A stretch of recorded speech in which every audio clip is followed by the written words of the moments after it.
जर उद्या सकाळी उठल्यावर तुम्हाला कळलं की तुमच्या आयुष्यभराच्या कष्टाची रक्कम ही बँकेत नाहीच आहे, तर जर ज्या संस्थेवर तुम्ही डोळे झाकून विश्वास ठेवता तीच संस्था जर वादांच्या भोवरात सापडली असेल तर, आणि जर आवाज उठवणाऱ्यांना धमक्या, दहशत आणि दडपशाहीचा सामना करावा लागत असेल तर, मग प्रश्न एकच उरतो, आपले पैसे खरोखर सुरक्षित आहेत का?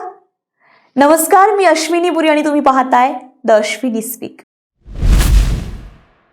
विचार पेरणारा आवाज.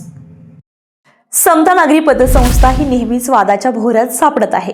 अनेक प्रकरणे वर्षानुवर्ष राजकीय ताकद वापरून दडपून ठेवण्यात काका कोयटे यांना यश आलं होतं.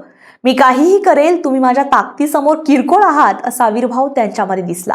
अगदी शिवछत्रपती पुरस्कारानं सन्मानित असणाऱ्या डॉक्टर संजय मोरे यांच्या चालू पत्रकार परिषदेत समताचे कर्मचारी पाठवून धुडगूस घालण्याचा प्रयत्न झाला.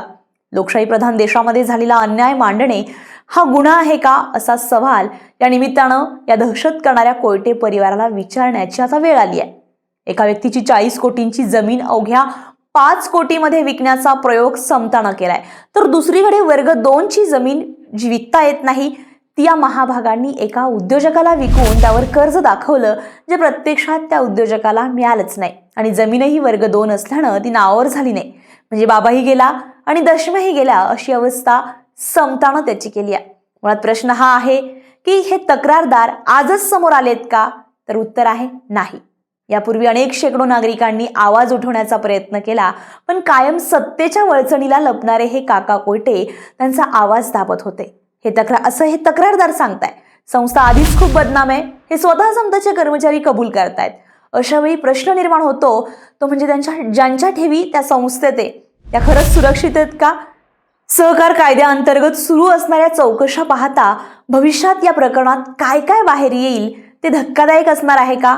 या संस्थेत असा कोण व्यक्ती आहे की त्या 1100 कोटीमध्ये त्याचे काही मोठे आकडे आहेत म्हणून हे प्रकरण दडपण्याचा प्रयत्न सुरू आहे? अशा अनेक प्रश्नांनी आता गोंधळ निर्माण झालेला असून ठेवीदारांना आपण कुठे आपली कष्टाची कमाई ठेवी स्वरूपात ठेवतो आहे यावर गांभीर्यानं विचार करण्याची वेळ आली आहे, असंच एकंदरीत चित्र म्हणावं लागेल.